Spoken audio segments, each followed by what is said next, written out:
Hello ladies and gentlemen, and welcome back, or welcome for the first time if this is the first video of mine that you've watched. To sum this up, I'm making a series of videos for a college course in which I'm creating an album and showing the process of writing, recording, and mastering the music. When I'm done with all of the songs, I will put the collection of them into an album and put them up for free on YouTube, Bandcamp, SoundCloud, and possibly Spotify. All of the videos that I'm making for this project will specify one specific part of the process, and this one is going to be the songwriting and music theory part. With that, I'm going to create a song that uses basic music theory and show you how to write chord progressions, melodies, and changes. So for this song, I'm actually going to write a metal song because surprisingly, metal music follows music theory a lot better than most genres and is actually up there with classical and jazz on how well it follows music theory. And variety. If you follow the other videos that I've created for this project, you know that I've been using different alternatives for drums for all of the songs. I'm going to use computer-generated drums for this one, not really because I want to, but because I feel like it would work a lot better for distorted guitars than anything else that I could think of. Before we get too into the songwriting, let's go and learn some basic music theory. So the most basic of music is made up of notes, and you can combine those notes to make chords. And most chords are made up from scales, which are just a series of notes made in a specific order. There are two main types of keys that scales and chords come from. First, there's the major key, which generally sounds happy and appealing and upbeat and that sort of thing.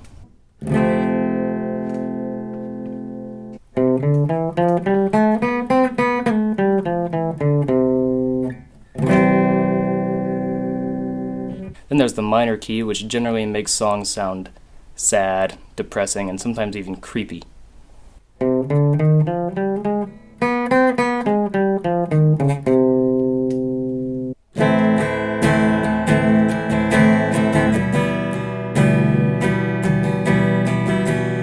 You can combine chords from both of these keys to make wonderful chord progressions.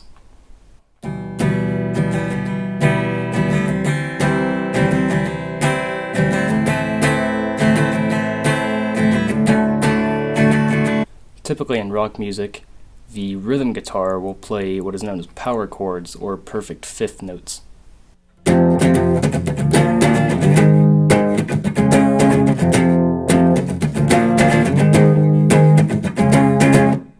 While the lead guitar plays notes around the scales of the root note or original chord of the rhythm guitar player.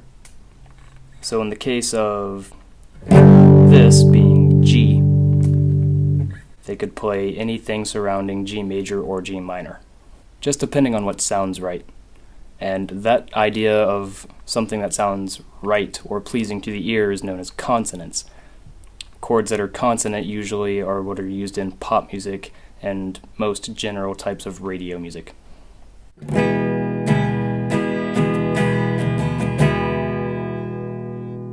Making music that does not sound pleasing to the ear is known as dissonance, and it's used in things like extreme metal and sometimes even jazz, and it's very interesting to use.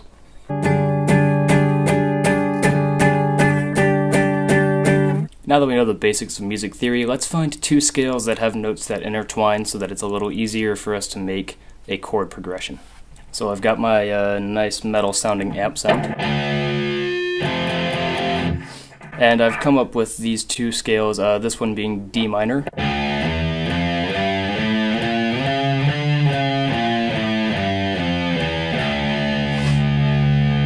And then on top of that I found G minor, which goes like this.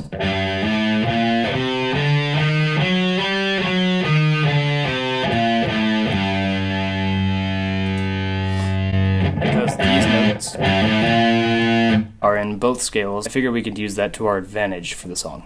Really quickly, I'm going to point out that this guitar is actually tuned with the top string being a little bit lower so that I don't have to play these two notes to make power chords. I can just bar all of the strings.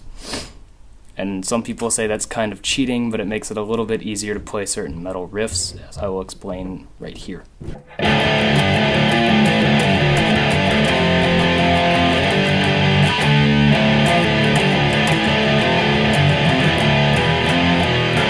So the first step for creating this song is I'm going to come up with a simple rhythm guitar chord progression based around power chords from notes that are found in those two scales.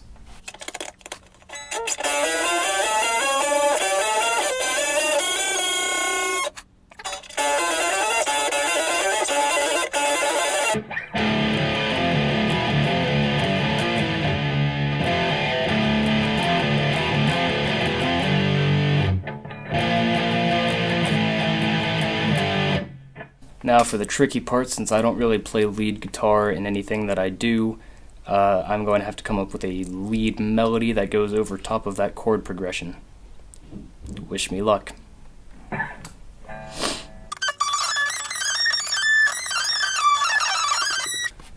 Okay, so we're going to play that chord progression and that lead part 4 times, and then we're going to go into a sort of quick transition into what is a verse. Typically in music found on the radio, this is where the vocals would come in, but since this is all going to be instrumental, I'm just going to use another guitar lead part as a sort of vocal melody for the song. Also, I'm going to change the chord progression for the rhythm guitar, and the drum beat will be a little bit quieter. So let's figure all of that out right now.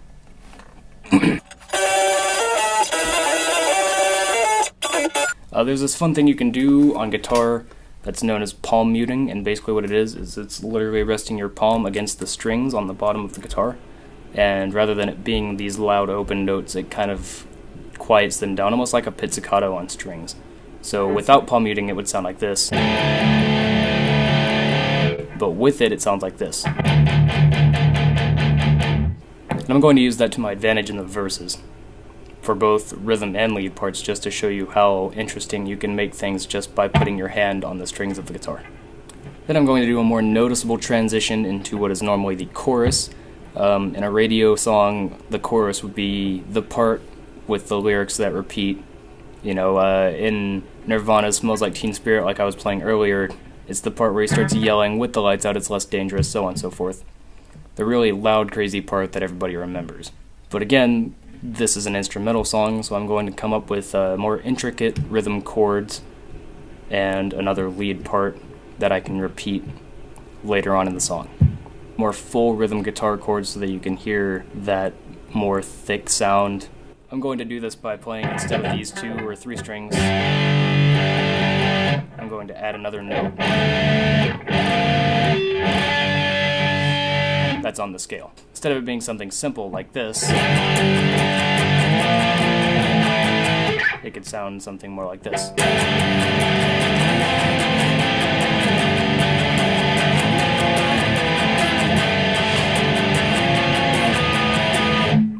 And I can do that any way that I want. That chorus is going to combine both consonants and dissonance in the rhythm guitar chords, so you can get an idea of what I mean by unpleasing to the ear. On that note, now that I have the chorus written, I'm going to go back to that intro riff, and then back into the verse riff, and then back into the chorus riff, and use that as the first 2/3 of the song structure. Obviously, there's going to be slight variations on each part of that. You know, the verse will have little bitty changes, the chorus will have little bitty changes, so on and so forth, just to keep things fresh and interesting. After playing all of that, we're going to go into what is called a bridge, which is this completely separate section that typically has notes that aren't usually used in the rest of the song, that are in the same scale but not quite used as predominantly as the other ones. Usually in a bridge, in a radio or typical song, this might be where there's a guitar solo, or in a metal song maybe a breakdown. I can't really do any of that because I'm already using a lead guitar melody for everything all the way through. I could do a breakdown, and I might do a little bit of one, but nothing too absurd. But anyway, after that it's going to be another chorus, and then maybe another chorus after that that's slightly changed, and then an ending.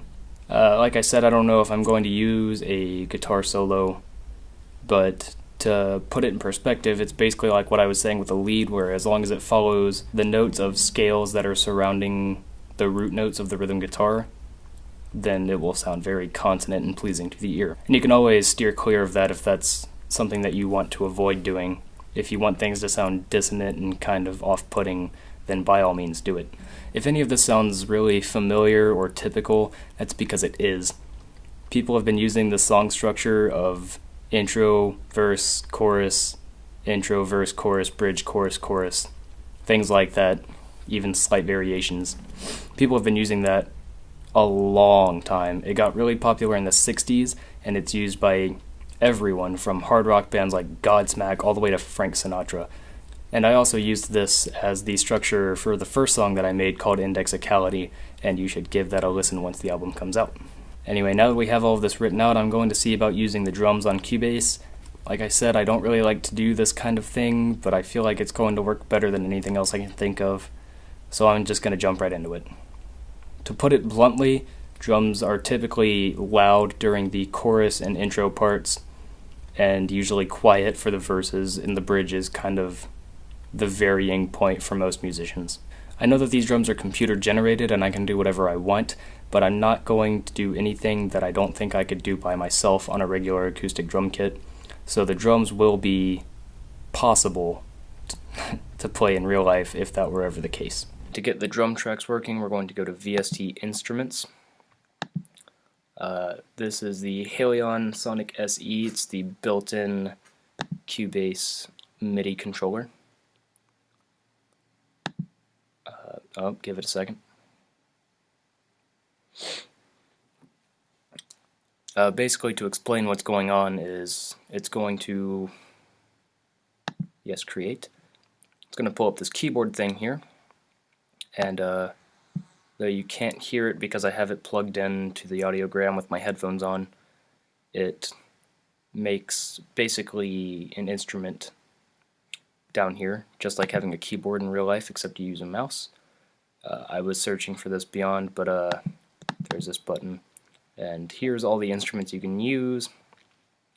There's also these rating systems, the category in which they fall under, and subcategories, like electric or acoustic guitar, things like that. Now it's as simple as pressing this button here, and now it pulls up a piano roll with all of these keys representing a different drum, and I can just add notes as I go. And I'm going to create the entire track just like that. Okay, so I got the drums lined up all the way through the entirety of the song. It was a very tedious process, but I think it was well worth it, all things considered.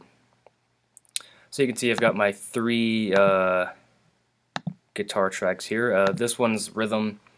I put an amp simulator insert on it. It's called Nu Metal Harder. I did not make it, but it has a very distorted and yet still bright sound, so I thought it was perfect for the rhythm guitar of a metal song. I found this insert for an octaver, which basically plays an octave or whatever above or below the root note that you're playing on your instrument.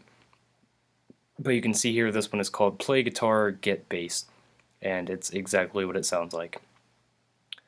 So I added a tone booster to give it even more bass on top of this, and I added distortion to it, which made it a little more fitting for a metal song in general. This I'm not entirely sure what happened. I had a different flanger insert on here, but I guess I clicked the wrong thing as I was leaving the insert page, so we'll go back to that. But this has a separate insert called Nu Metal Wall. Again, it was pre-made, but it was a little bit different than the one that I had, which is Nu Metal Harder. So I'm going to keep it on there, and let's change this flanger to what I originally had it to, which I believe was this 0 function, and that basically just gives it, I can't really explain it, it's kind of like a waving sound on the guitar, and if you ever listen to like classic rock guitar solos, it's usually something that's pretty prominent on those. So on that note, I'm going to record the rhythm guitar first, then I'll add the bass, and then I'll go over it with the lead. Mainly because it's easier to do the rhythm parts, namely bass and rhythm guitar, right after the drums so that you can keep the beat in your head before you just start making melodies over top, because melodies don't always have to follow the beat. And on that note, let's get this one going. Okay, so I have everything recorded now. I think everything turned out pretty alright. I'm a pretty big fan of metal music, honestly, and I really loved the way this turned out despite the artificial drums. This might end up being something that I end up putting vocals over top of in another video, just, for fun. I recorded myself playing every single variation of the guitar on this track, and that's what you're going to watch as the song plays. Hope you enjoy it.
Okay, so hopefully you enjoyed that song, and hopefully you learned a little bit about music theory and songwriting in the process of it. This song's been really fun to make, honestly, and even though I haven't been playing guitar as long as the piano, I really, really enjoy playing the instrument. It's really fun to try to make new melodies based on an instrument that I don't know quite as well. I know I didn't go over the drums quite as much in this one, but I feel like since it's all computer generated, it's all something that you could very easily just figure out on your own. Also, because it was just mapping out on a piano roll, I felt like it wasn't really all that interesting, but I'm probably going to use it again in the future just to see what I can do with it. Despite all of that, I know that it probably sounds a lot better than it would sound if I had used any other type of drum alternative, so I'm glad that I have that option. And as always, thank you for watching. Let me know what you think. If there's anything that I need to be more specific about or anything like that, feel free to let me know. Once all the songs are done, the entire album we put on YouTube, SoundCloud, Bandcamp, possibly Spotify, and other music sharing sites. Thank you so much again for watching, and hopefully I'll see you in the next one.